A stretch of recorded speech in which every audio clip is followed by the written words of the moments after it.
Friends,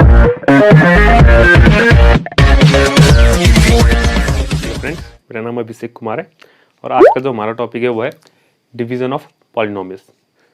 okay, तो पिछली कुछ वीडियोस से हम पॉलिनोमियल्स, क्वाड्रेटिक पॉलिनोमियल्स और उनके ज़ीरोज़ के बारे में बात कर रहे थे। ओके, तो अगर आपने वो वीडियोस नहीं देखी है तो उनको देख लीजिए और लिंक आपको डिस्क्रिप्शन पे मिल जाएगा।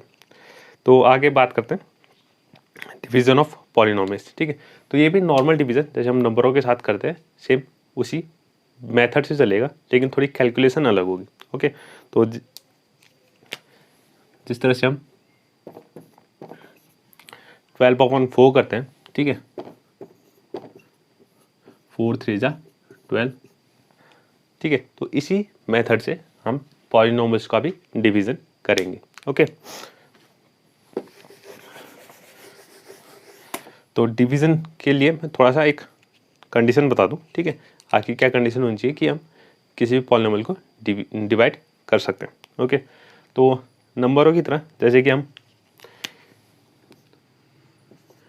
12 को, ठीक है, 12 को सिर्फ इससे छोटे नंबरों से हम इसको क्या कर सकते हैं, डिवाइड कर सकते हैं। ठीक है, 2 से कर सकते हैं, ठीक है, इसको 3 से डिवाइड कर सकते हैं, 4 से कर सकते हैं, 5 6 एंड सो ऑन, इस तरीके से 11 तक हम इसको डिवाइड कर सकते हैं और 12 से भी हम इसको डिवाइड कर सकते हैं। ओके, तो हम 12 को उससे छोटे नंबर या उसके बराबर नंबर से हम इसको क्या कर सकते हैं, डिवाइड कर सकते हैं। ये हमारे पास एक कंडीशन होगी। ठीक है, मैं डेसिमल की बात नहीं कर रहा हूँ। ठीक है, डेसिमल की बात नहीं कर रहा हूँ, तो 13 से हम डिवाइड नहीं कर सकते। ठीक है, मैं सिर्फ डिवीज़न की बात कर रहा हूँ जिसमें हमें रिमाइंडर ऑफ क्वोशिएंट मिलता है। ओके, तो 12 को मैं इतने सारे नंबरों से डिवाइड कर सकता हूँ जो कि इससे छोटे हैं और इसके बराबर है। ओके, तो पॉलिनोमियल के साथ भी कुछ ऐसा ही है। ठीक है, यहाँ हम बात करते हैं डिग्री की। ठीक है, तो डिग्री हमने पहले ही डिस्कस कर लिया कि डिग्री क्या होती है। तो किसी भी पॉलिनोमियल में वेरिएबल की जो हाईएस्ट पावर होती है उसको कहते हैं डिग्री। ओके, तो सपोज एक डिग्री 4 का हमारे पास पॉलिनोमियल है। ठीक है, डिग्री 4 का मेरे पास एक पॉलिनोमियल है, तो इसको मैं डिवाइड किस किस पॉलिनोमियल से कर सकता हूँ,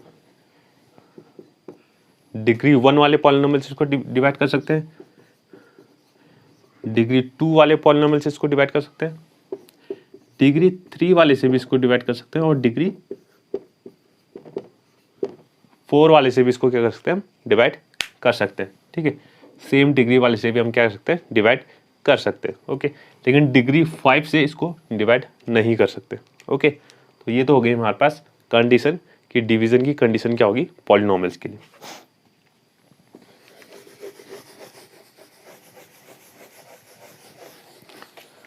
ओके, तो एक एग्जांपल लेते हैं, उसी में हम इसको मेथड भी एक्सप्लेन करेंगे कि किस तरीके से डिवीजन होता है। ठीक है, तो एक्चुअली जो मैं क्वेश्चन लेने जा रहा हूँ,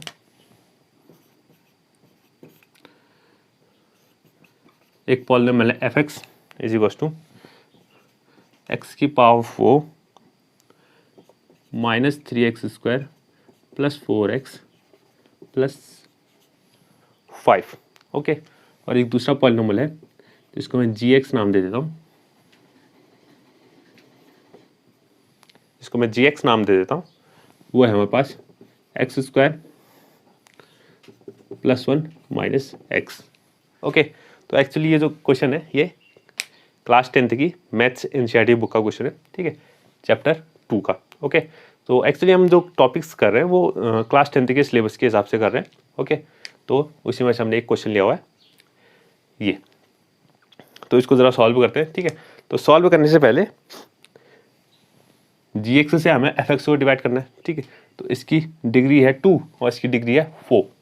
ओके, तो इससे हम इसको आराम से डिवाइड कर सकते हैं, ये हमारी कंडीशन को फॉलो कर रहा है। ओके, तो डिवीज़न करने से पहले जिससे हम डिवाइड करने जा रहे हैं, ठीक है, जिससे हम डिवाइड करने जा रहे हैं उसको एक काम करना, उसको परफेक्ट, ठीक है, पॉलिनोमियल में कन्वर्ट करते हैं सबसे पहले तो, क्योंकि gx is equal to power क्या होनी चाहिए, हमेशा डिक्रीजिंग ऑर्डर में होनी चाहिए। ओके, तो सबसे हाईएस्ट पावर 2 है, तो सबसे हाईएस्ट पावर 2 आएगी, फिर उसके बाद 1 पावर आनी चाहिए, तो माइनस एक्स को पहले लिखेंगे।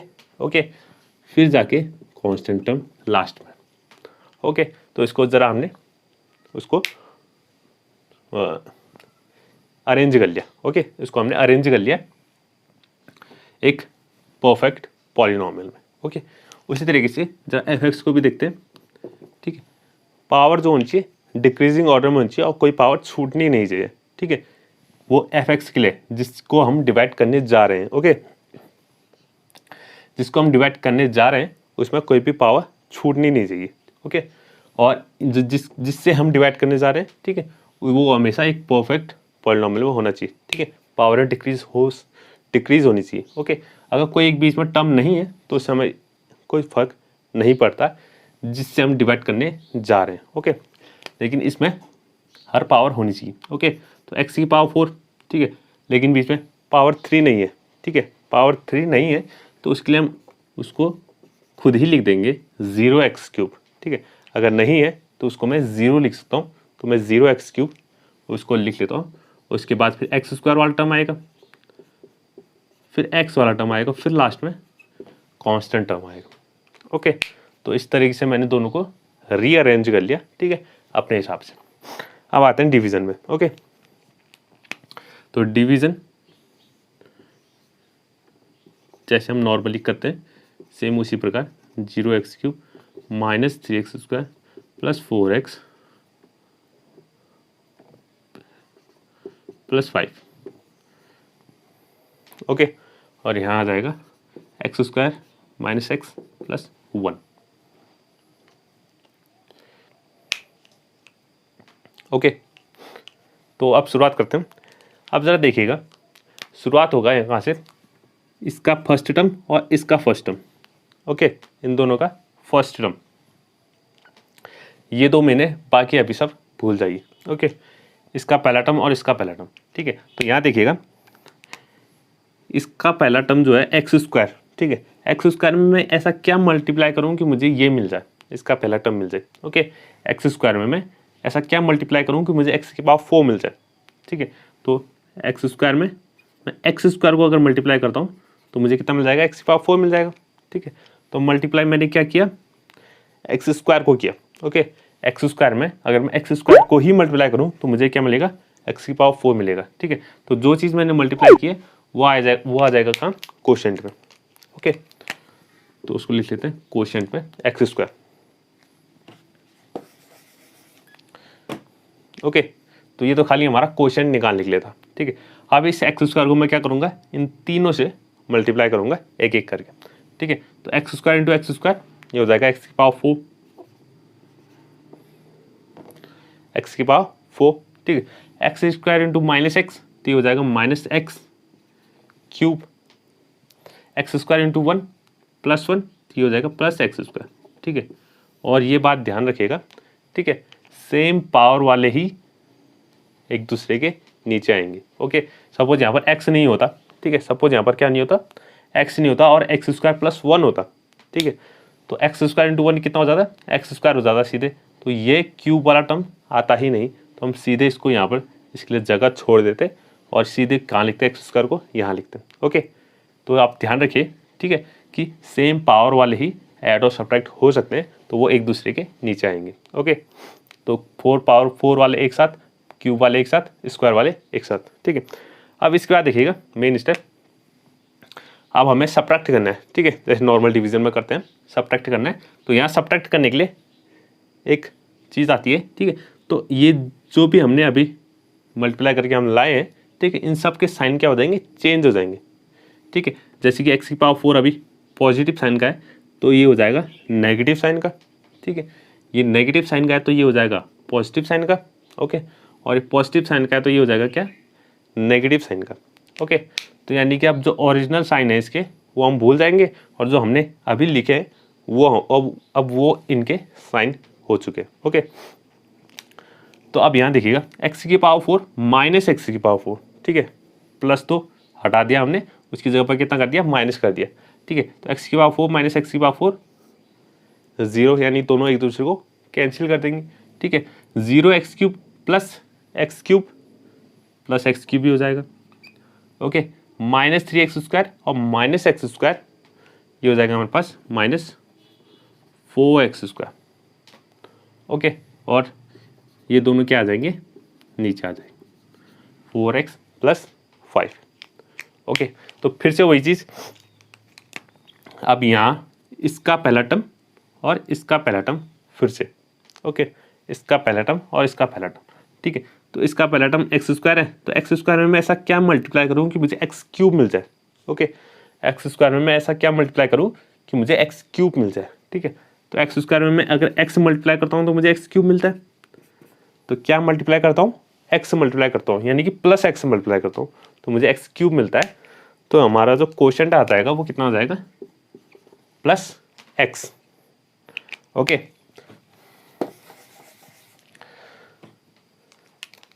तो ये +x को अब मैं फिर से इन तीनों से मल्टीप्लाई करता हूँ, ठीक है। तो +x × x², ये हो जाएगा हमारे पास x³ +x × -x, ये हो जाएगा -x², x² के नीचे आएगा, ओके। +x × 1, ये हो जाएगा x, ये x वाले के नीचे आएगा, ओके। तो कांस्टेंट टर्म हमारे पास कुछ आया नहीं है, तो इसके नीचे हम कुछ नहीं लिखेंगे, ओके। तो फिर से हमें इन दोनों को क्या करना है, सब्ट्रैक्ट करना है। तो वही चीज़, इन सबके साइन क्या हो जाएंगे, चेंज हो जाएंगे, ओके। तो प्लस है तो माइनस हो जाएगा और माइनस है तो प्लस हो जाएगा। तो ये पॉजिटिव x³ है तो ये नेगेटिव हो जाएगा, नेगेटिव x² है तो ये पॉजिटिव हो जाएगा और पॉजिटिव x है तो ये नेगेटिव हो जाएगा, ओके।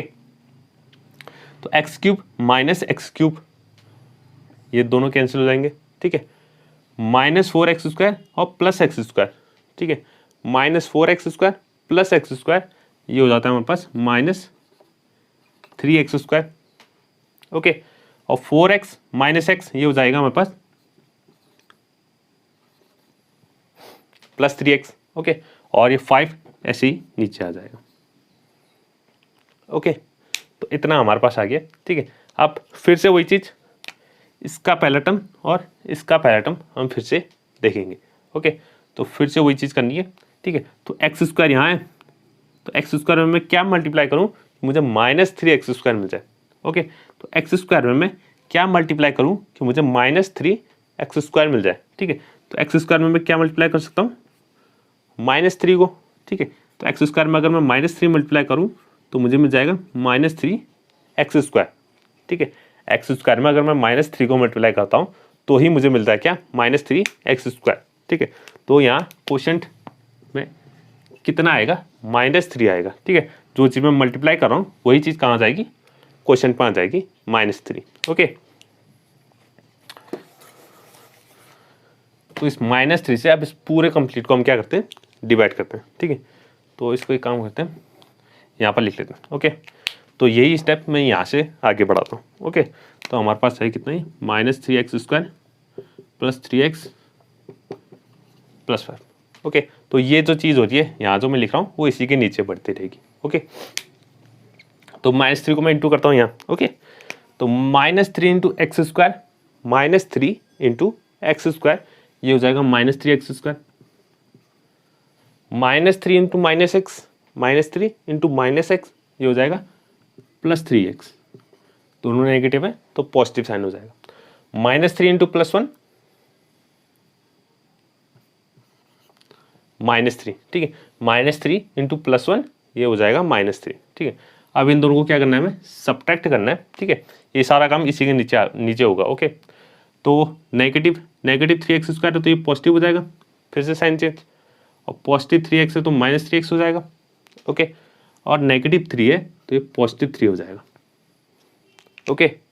तो यहाँ देखिएगा -3x² है और ये +3x² है, ओके। ये वाले साइन आप भूल जाएंगे, ओके। जो नए साइन बने अब ये इनके साइन हो चुके हैं, ओके। तो -3x² और +3x² दोनों अपोजिट साइन है तो ये कैंसिल हो जाएगा। +3x -3x ये भी अपोजिट साइन है और दोनों सेम है तो ये कैंसिल हो जाएगा ये भी, ठीक है। और 5 + 3 ये हो जाएगा 8, ओके। तो यहाँ देखिएगा इसकी डिग्री कितनी है, 2 है, और यहाँ कितना आ गया है, कांस्टेंट, और कांस्टेंट की डिग्री कितनी होती है, 0, यानी इससे कम डिग्री आ गई है। तो इसका मतलब अब हम आगे डिवाइड नहीं कर सकते, ओके। तो ये आ गया हमारे पास रिमाइंडर। तो यहाँ हम लिख सकते हैं क्वोशंट जो आया हमारे पास वो आ गया है x square plus x minus 3, और रिमाइंडर जो आया हमारे पास वो आ चुका है 8। ओके, तो रिमाइंडर तब आएगा, तब हम इस डिवीजन को रोक देंगे जब डिग्री इससे क्या आ जाए, कम आ जाए। ओके, इससे कम आ जाए तो हम इसको डिवाइड कर नहीं कर सकते। ओके, तो ये था आज का हमारा टॉपिक, डिवीजन ऑफ पॉलिनोमियल्स। ठीक है, जिसको हमने क्लास 10th की एनसीईआरटी मैथ के एक एग्जाम्पल से समझा। ओके, तो आज के लिए इतना ही, बाकी नेक्स्ट टॉपिक में बात करेंगे। ठीक है, थैंक यू।